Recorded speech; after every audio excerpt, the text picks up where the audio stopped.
Hello, I'm Officer Knights. We will learn about moving algorithms, Part 3. Part 3, the Rubik's Cube.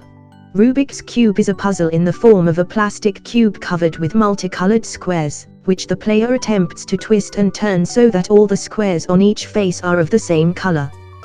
The Rubik's Cube is a 3D combination puzzle invented in 1974, by Hungarian sculptor and professor of architecture Erno Rubik.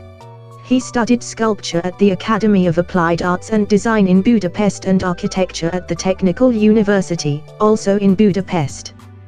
While a professor of design at the Academy, he pursued his hobby of building geometric models.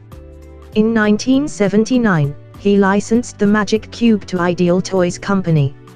Rubik's Cube can vary its shapes and sizes.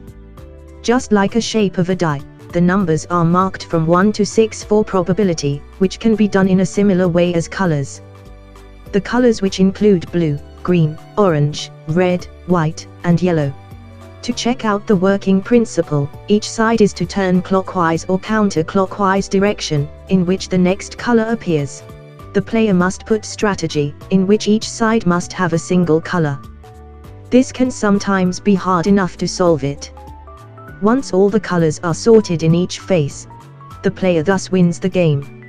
Larger the cube, more difficulty you perform, as well as more sides and colors. You can find out lots of shapes related to Rubik's Cube, like Rubik's Magic and Rubik's Snake. So, this video is about Rubik's Cube. Like, comment, and subscribe now.